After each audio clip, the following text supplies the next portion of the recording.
Comenzamos la sesión 47ª de nuestro curso de Teología Natural. Todavía estamos en el tema de la simplicidad y otras características divinas. En el nombre del Padre, del Hijo y del Espíritu Santo. Amén. Sancta María, sede sapientiae, ora pro nobis. En la sesión anterior recordáis que estábamos hablando el tema de la presencia de Dios en todas las cosas, que esto Santo Tomás lo relacionaba con la infinitud. Habíamos visto que la raíz de esa presencia en todas las cosas era en razón de que es la causa primera, de que la causa está allí donde está lo causado, evidentemente en este caso de una manera del todo especial, porque ya insistía Santo Tomás en que esto no es una presencia porque ocupa un lugar. Si ocupa un lugar, pues si una cosa está en un sitio, en ese mismo sitio no puede estar otra. O sea, no es que tenga que quitar Dios las cosas para meterse Él, sino que como la causa primera está en otro orden, en otro nivel distinto, pues se puede decir que está en donde están las cosas sin que las cosas dejen de estar. Habíamos visto un poco la terminología que empleaba Santo Tomás, tomándolo de algún santo padre, presencia, potencia y esencia, en cuanto que todo está bajo su poder, todo es guiado por la providencia, Él da el ser a todas las cosas, y lo que pasa es que ahí es simplemente recordar, aunque esto ya tiene más que ver con la teología y lo desarrollé en ese otro artículo que os puse en el enlace del vídeo anterior, Santo Tomás dice que, o sea, también hace ahí referencia a la presencia, diríamos, por gracia, cuando Dios está como lo conocido en el cognoscente y lo amado en el amante, pero eso se refería a lo que son propiamente los actos sobrenaturales de conocimiento y de amor. Eso lo trata sobre todo en la cuestión 43, cuando habla de la misión del Espíritu Santo, ahí lo presenta con más detalle. Y fijaos que también es interesante en la respuesta a la última objeción, cuando dice: ninguna perfección añadida a la sustancia hace que Dios esté en alguien como algo conocido y amado, solo la gracia. Así, solo la gracia hace que Dios esté de un modo especial en las cosas, en cuanto que la gracia va a dar lugar a la fe, la esperanza y la caridad, y de estas virtudes sobrenaturales tienen por objeto Dios mismo. Dios es, por así decir, la forma de esos accidentes, y eso da lugar, por tanto, a una acción completamente distinta de la acción de la creación, de mantener en el ser, y por tanto a una presencia distinta de Dios. Y luego añade Santo Tomás otra tercera forma. Dice, además, sin embargo, hay otro modo especial de estar Dios en el hombre, por unión, pero esto ya lo trataremos, y hace aquí referencia a la edición, a cuando en la tercera parte va a hablar de la unión hipostática, cómo la humanidad de Cristo está unido al Verbo, y eso es otra acción distinta. Por así decir, ahí hace que esa humanidad subsista no por su acto de ser propio, sino por el del Verbo, otra cosa enormemente misteriosa, pero que eso ya sí que tiene que ver absolutamente con la teología sobrenatural, y que ahora no nos podemos detener en ello. Y ya por último, este pequeño artículo, para cerrar el tema de la presencia de Dios, sí ha dicho que en efecto Dios está en todas partes, está por presencia, potencia y esencia, y si es propio de Dios estar en todas partes, porque parecería que no. Diríamos, los universales, en cierto modo, están en todas partes, porque se refieren a todo. La materia prima, que está en todos los cuerpos, también está en todas partes. Dice que el número está en todo lo numerado, con lo cual tendríamos, aquí además haciendo referencia tanto a los pitagóricos como al libro de la sabiduría, que todo está numerado, pues parecería que el número también está en todas partes. Pone luego algunas otras objeciones, o si hubiera un cuerpo infinito, también estaría en todas partes. En fin, pone alguna serie de objeciones. Pero aquí la idea básica es que corresponde a Dios propiamente estar en todas partes. Fijaos, en la respuesta aquí de nuevo nos va a hacer falta el original latino, porque fijaos la respuesta. ante todo y sobre todo, estar en todas partes es propio de Dios. Digo ante todo porque en cuanto tal, Dios está totalmente en todas partes. Pues si algo estuviese en todas partes, estando en diversos lugares según sus partes, como si dijéramos, un todo tiene varias partes, pues una parte está en un sitio y otra está en otro, con lo cual un todo estaría en varias partes. Dice, no podría decirse que ante todo está en todas partes, ya que no puede aplicarse el ante todo a lo que es una particularidad de la parte. Si un hombre tiene los dientes blancos, la blancura no corresponde ante todo al hombre, sino a los dientes. Digo sobre todo porque no le corresponde estar accidentalmente en todas partes, es decir, como consecuencia de una suposición. Pone aquí otro ejemplo. Un grano de mijo está en todas partes suponiendo que no existiera nada más que aquel grano de mijo. Claro, si piensas en un universo que solo consiste en el grano de mijo, pues el grano de mijo está en todas partes porque el universo no tiene nada más. Lo que pasa es que fijaos en la terminología. Dice Santo Tomás, respondió dicendum quod esse ubique primo et per se, aquí es la terminología clave, lo que se traducía como ante todo. Santo Tomás dice primo et per se es proprium Dei, dico autem esse ubique primo quod secundum se totum est ubique, o sea, en primer lugar o propiamente, porque según todo su ser, por decirlo de alguna manera, según todo lo que es, está en todas partes. Porque si algo estuviera en todas partes, según las diversas partes, cada parte en un lugar distinto, ya no estaría en todas partes en primer lugar o de una manera, diríamos, primaria. Porque estar en todas partes le convendría en razón de cada una de las partes. Y pone aquí de nuevo, bueno, lo del ejemplo de que como si el hombre es blanco por el diente, no es que la blancura le corresponda en primer lugar al hombre, sino al diente. Claro, puede darse una persona que tenga el color de la piel no blanco, sino negro, entonces sí, tú puedes decir que es blanco en cuanto que tiene los dientes blancos, pero como veis es una consideración más bien secundaria. Esto es un poco lo que dice. Y digamos, ahí, por ejemplo, en el caso de blanco sería blanco en cuanto que suponemos algo, en cuanto que nos quedamos solo en un objeto, o de otra manera todavía más amplia con lo de la suposición del grano. Si hay un universo que solo es un grano de trigo, pues se llena a todas partes, claro, pero pues por esa suposición. Bien, continuamos. Luego dice así, pues, estar en todas partes, sobre todo, digamos en primer lugar, es propio de aquello que considerado bajo cualquier aspecto o bajo cualquier suposición le corresponde estar en todas partes. Quizá podríamos decir con la terminología esa de Kripke de los mundos posibles, que en todos los mundos posibles estaría en todas las partes de ese mundo.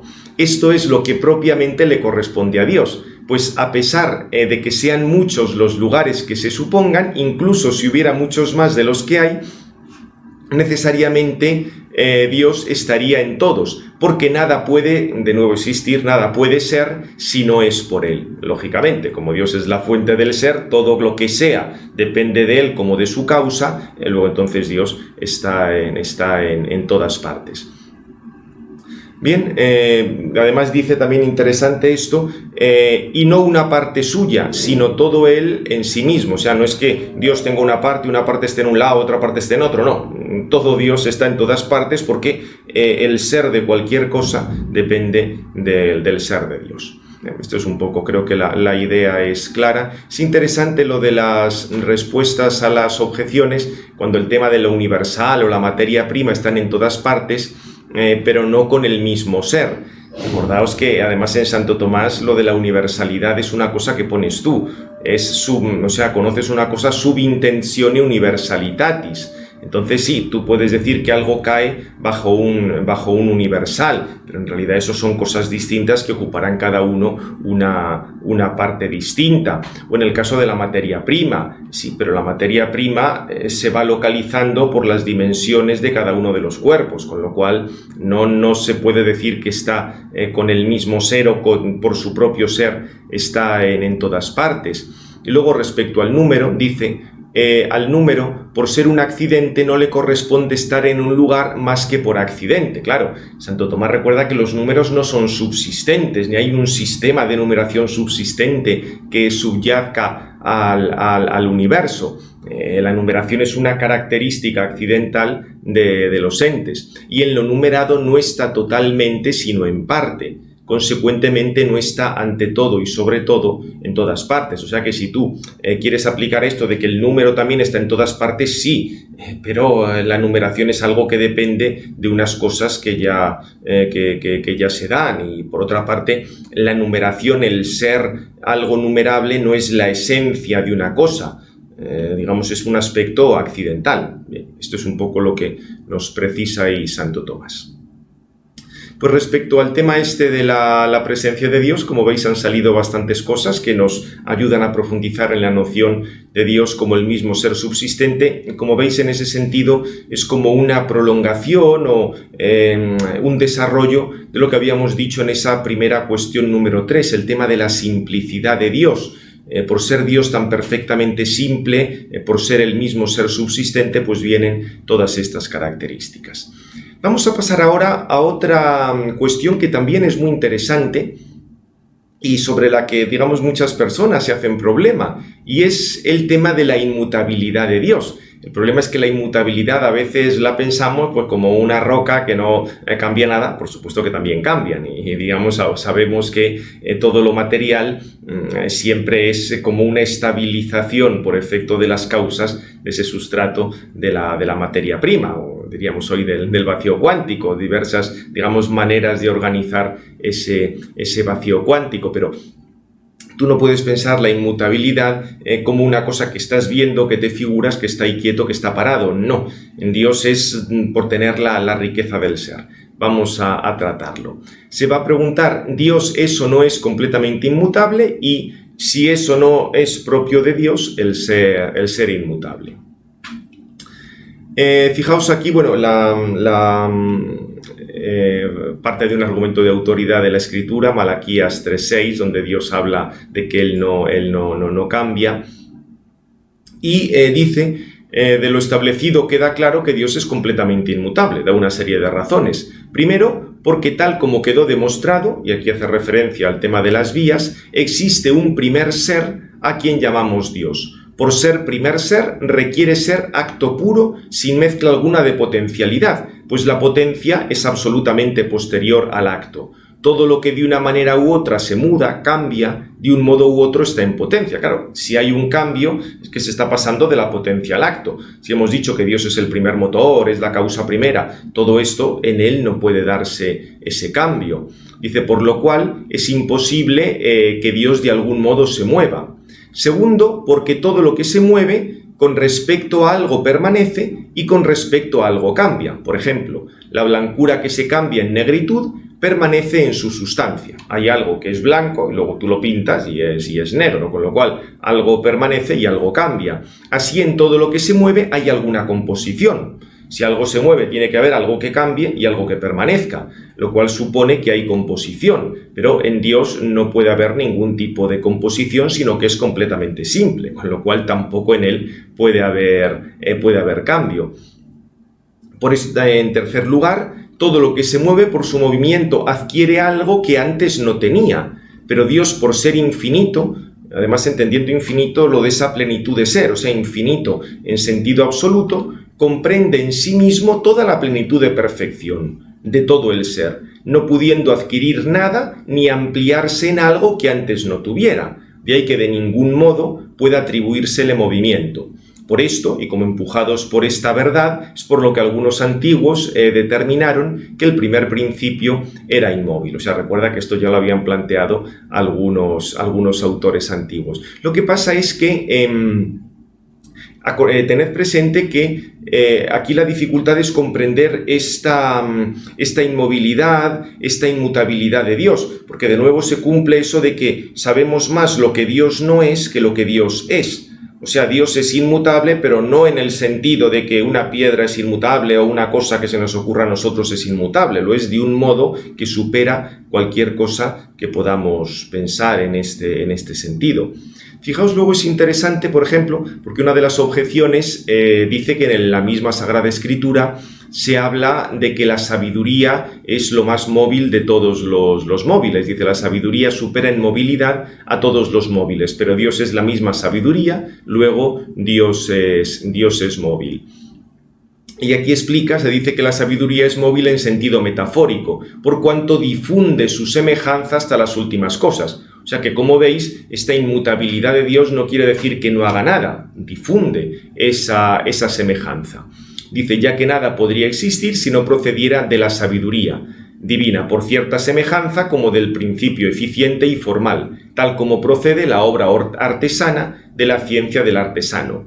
Como quiera que la semejanza de la sabiduría divina desciende gradualmente desde los seres supremos, que son los que más participan de su semejanza, hasta los más ínfimos, que son los que menos participan, se dice que hay un cierto movimiento y progresión de la sabiduría divina en las cosas, o sea, no tanto que Dios en sí mismo, o en este caso la sabiduría en sí misma, sea móvil, sino que los efectos, diríamos, están como encadenados, va pasando de uno a otro.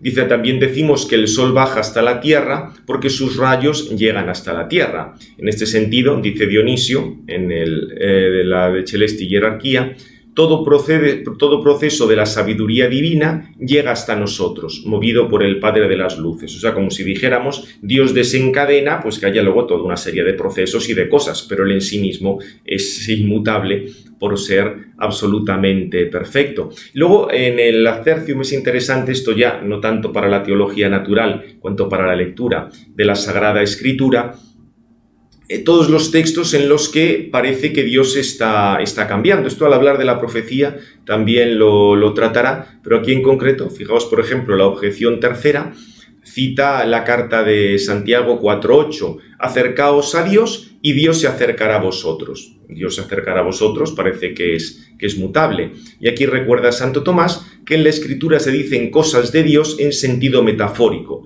así como se dice que el sol entra y sale en la casa cuando sus rayos llegan hasta la casa. Así también se dice que Dios se acerca o se aleja de nosotros cuando recibimos el influjo de su bondad o cuando lo echamos en falta. O sea que, como veis, Santo Tomás siempre va a buscar, dentro de las metáforas que emplea la Sagrada Escritura, aquello pues, que tiene de verdad más profunda y que debe explicarse pues, mediante esta terminología.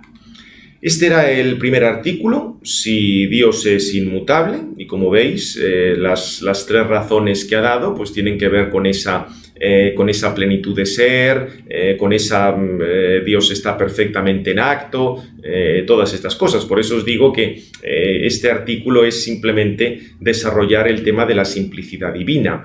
Y luego, como ha hecho en otras cuestiones, no solo se pregunta si Dios es inmutable, sino si le corresponde además a Dios ser inmutable, pues de una manera perfecta, de una manera única. Por ejemplo, pondrá aquí como objeción que según el filósofo la materia está en todo lo que se mueve, pero hay algunas sustancias creadas como ángeles y almas que según algunos no tienen materia. Luego no es propio de Dios ser inmutable, que voy a decir, claro, lo inmutable tiene que ver con la materialidad, pero los ángeles no tienen materia y los ángeles además, pensad que para Santo Tomás no piensa simplemente en los ángeles como algo que conocemos por la revelación cristiana. También en el universo aristotélico los ángeles eran fundamentales.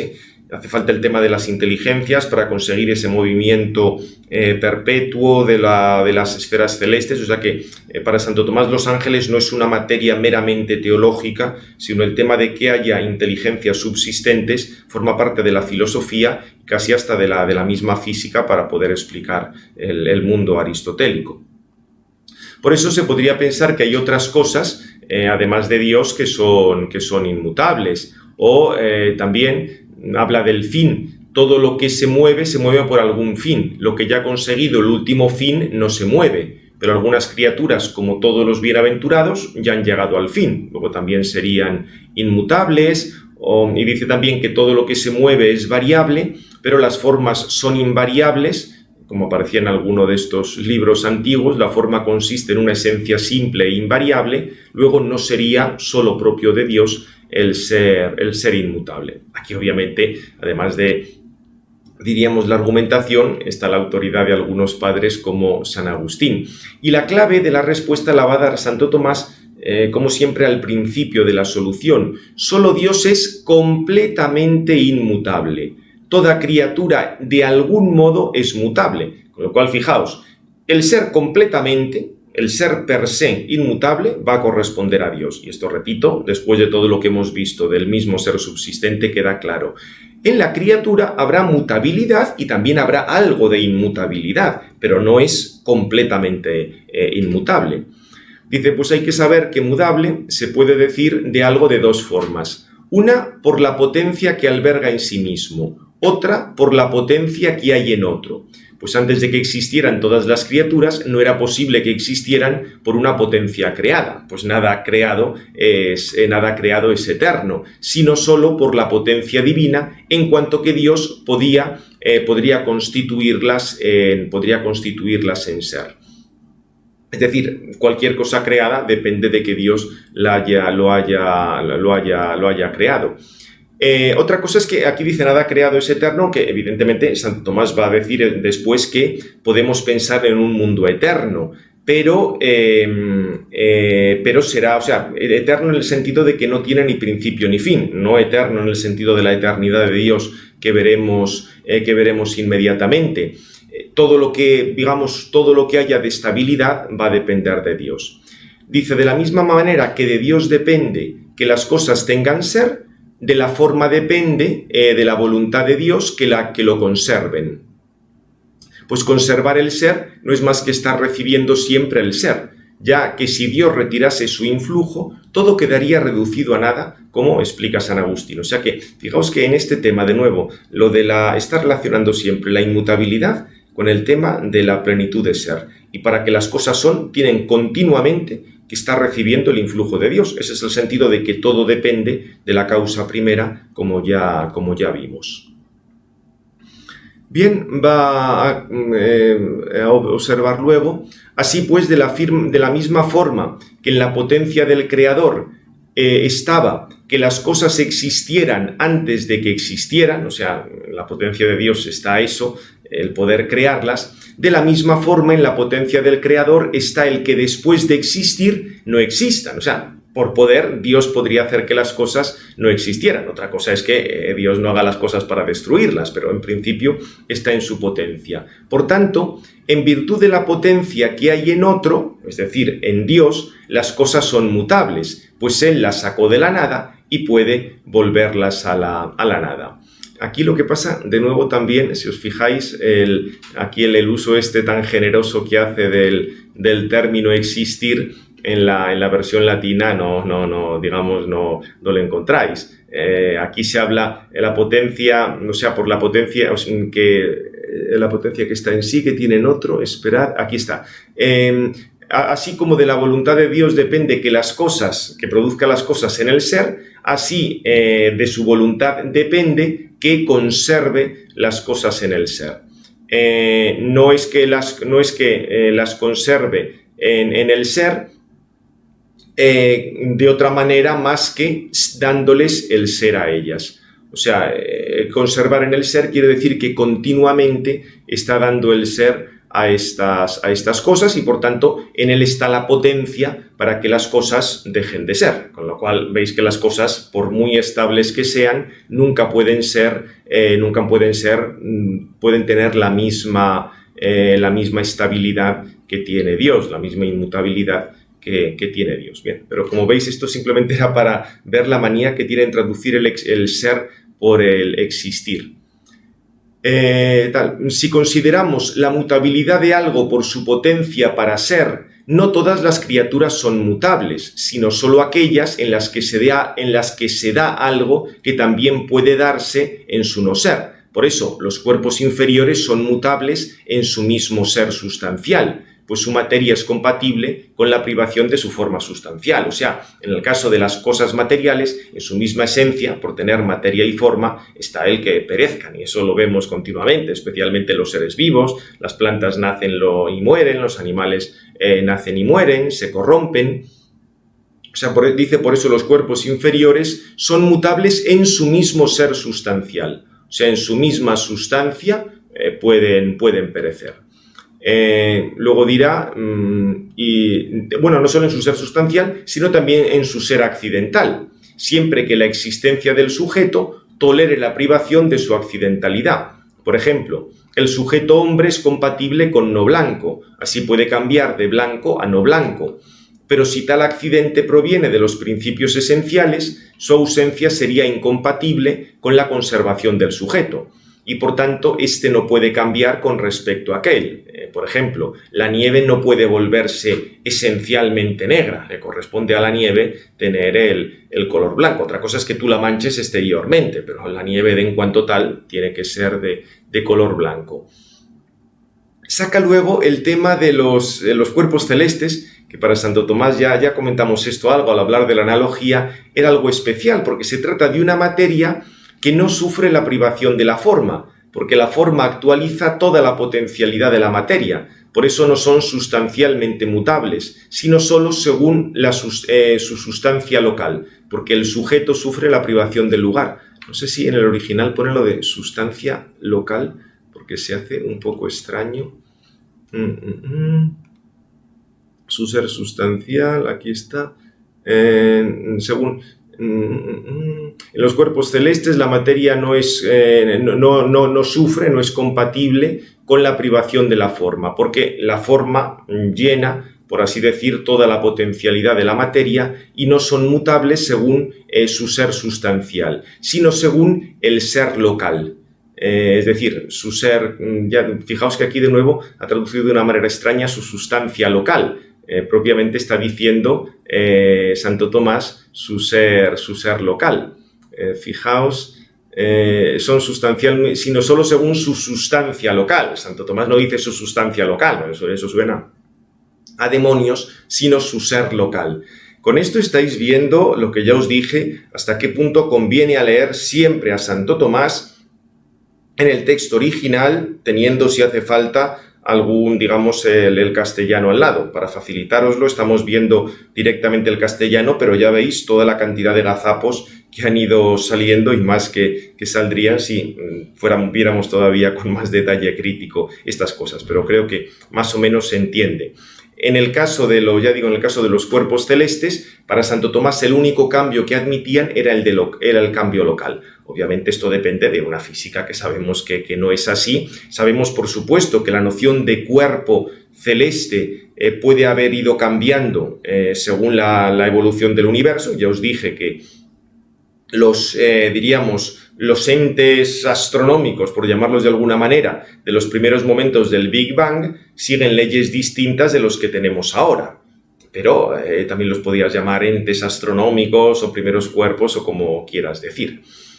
Lo que sí nos interesa más es lo que luego dice de las sustancias incorpóreas. Dice, las sustancias incorpóreas que son formas subsistentes, lo que nosotros llamaríamos los ángeles, y que sin embargo en sí mismas tienen idéntica relación a la existente entre potencia y acto, no sufren la privación del acto porque el existir sigue a la forma y nada se destruye si no pierde la forma. De nuevo, en el original, el ser sigue a la forma. O sea, en los ángeles siguen teniendo ellos potencia y acto, ya lo dijimos, la esencia y el acto de ser. Pero lo que no tienen es materia. Con lo cual, en ellos no tienen forma y materia. No es que puedan perder o se pueda corromper su forma, como en las plantas, que se corrompe la forma de la planta y tenemos luego otra cosa. En el caso de los ángeles, en ese sentido no. Diríamos, en su forma no hay potencia para el no ser. Y por eso tales sustancias son inmutables y son invariables. Lo que pasa es que eso no quiere decir que sean absolutamente inmutables. Ya dijimos, dijo antes Santo Tomás, que todo lo creado tiene elementos mutables y elementos inmutables. En el caso de los ángeles van a ser muy notables los inmutables, pero puede cambiar de alguna manera. Dice, en primer lugar, porque está en potencia ordenada a un fin. Por eso en ellas se da la mutabilidad de elección entre el bien y el mal, como dice el Damasceno. Esto entra ya, como veis aquí es que salen ya muchas cosas que entran propiamente en la revelación, porque esto es el tema de los ángeles. Han podido elegir el bien o elegir el mal, y ya en lo que han elegido han quedado estabilizados ahí, ángeles o demonios. Otra, por el lugar, en cuanto por su poder limitado, pueden alcanzar una situación que antes no tenía. Esto no puede decirse de Dios, el cual por su infinitud llena todo lugar. Aquí Santo Tomás hace referencia a una cosa que en el Tratado de los Ángeles presenta con detalle, y es que tú puedes decir que los ángeles, como no tienen materia, no es que estén localmente ocupando un sitio, sino que los ángeles están allí donde actúan. Como no pueden actuar en todas partes como sí hace Dios, pues por eso no podemos decir que están en todas partes. Por eso dice que en todas criaturas, incluso en los ángeles, que serían así los que pueden parecer más estables, hay potencia para la mutación. Eso, digamos, en los aspectos accidentales, dice, o también sustancialmente, como en los cuerpos corruptibles, o bien localmente, como los cuerpos celestes, o bien por su ordenación al fin, o por aplicación de su capacidad para diversas cosas, como los ángeles. Y, por supuesto, de una manera universal, todas las criaturas en general son mutables por el orden del Creador, en el cual está el que las cosas sean o no. O sea, al final hay una mutabilidad básica porque todo depende de Dios. Entonces, Dios podía haber pensado las cosas de tal manera que no fueran. No era obligatorio para Dios que creara. Dice, por todo lo cual, como quiera que en Dios no se da ninguno de esos modos de mutabilidad, es propio de él ser completamente inmutable. O sea, te está diciendo que, diríamos, puede haber una cierta inmutabilidad en las cosas, pero al final, si algo es creado, va a tener un principio de mutabilidad, porque en última instancia depende de Dios, que podría hacer que tal cosa no existiera. Esto, ya digo, lo ha tratado sobre todo en el artículo anterior. Aquí va pasando casi más revista a cada uno de los tipos de criatura, qué tipo de mutabilidad puede darse. Bien, aquí la respuesta a las objeciones tampoco es que nos añadan mucho. Pues pasamos ya a otra, diríamos, la penúltima de estas cuestiones que hablan un poco del ser de Dios, y es la que tiene que ver con la eternidad, que vais a ver que para Santo Tomás está bastante relacionada con el tema de la inmutabilidad. La eternidad para Santo Tomás va a ser poseer de una manera simultánea todo.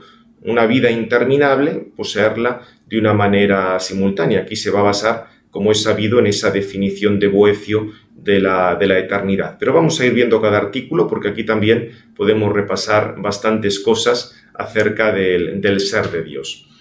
Fijaos que diríamos, como siempre, las más interesantes son los primeros artículos. Ante todo, ¿qué es la eternidad? Para atribuirla a Dios habrá que saber lo que es. Fijaos que no se ha preguntado antes qué es la inmutabilidad, lo ha ido explicando sobre la marcha porque es una cosa más sencilla, pero el término eternidad se puede prestar a líos. Y luego, si Dios es eterno, igual que antes se ha preguntado si Dios es inmutable, y luego si ser eterno es o no propio de Dios. Como veis, hay un paralelo con la cuestión anterior, y luego ya va a entrar un poco como para que comprendamos mejor la eternidad, cuál es la diferencia entre el tiempo y la eternidad, y luego el Evo.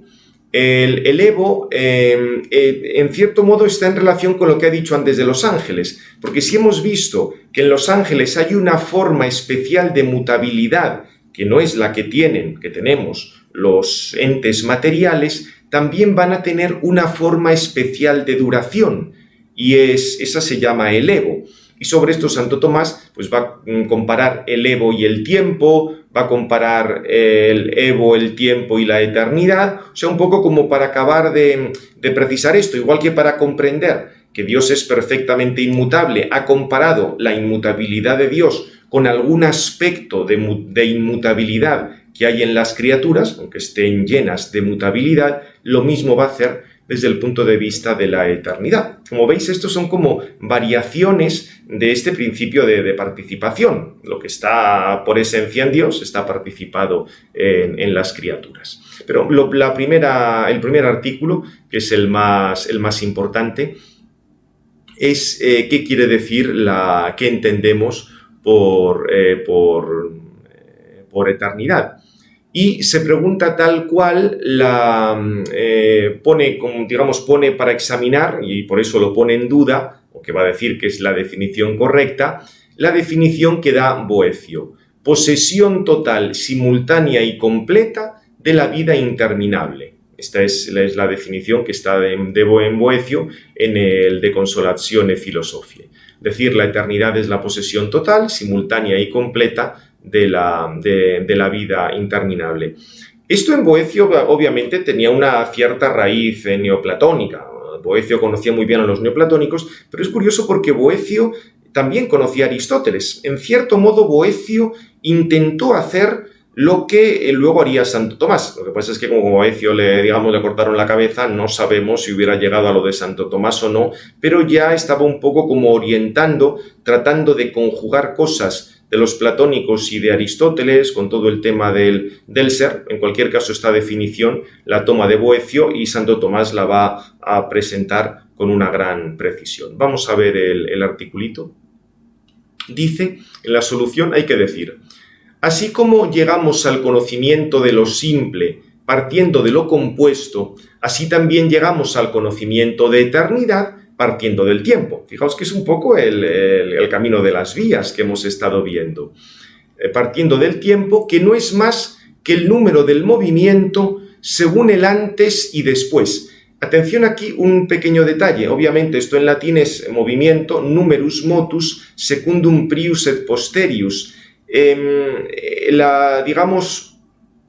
La noción de antes y después es, más profunda que temporal, porque si no, tú dirías, esta definición es un poco absurda. Dices que el tiempo es la medida del movimiento según el antes y después temporal, con lo cual el tiempo es el tiempo. ¿No? Con esto no estaríamos diciendo mucho. El antes y después es como si dijéramos el antecedente y el consecuente. O sea, no es que en las palabras que emplees para definir hayas puesto aquello que quieras definir, porque si no ya me diréis qué definición es. O sea, antes y después se está refiriendo a una anterioridad y posterioridad, pero mucho más amplia que algo de tipo temporal, porque si no, no podrías definir el tiempo a partir del antes y después. Eso sería como una cosa que depende de otra, por entendernos. Esto en el libro de Strumia, el que os dije, dalla filosofia della scienza alla filosofia nella scienza, lo explica bastante bien cómo hay que entender esta definición. Dice, como en todo movimiento hay sucesión y una de sus partes viene después de la otra. Como veis, habla aquí ya de esta relación de unas y otras.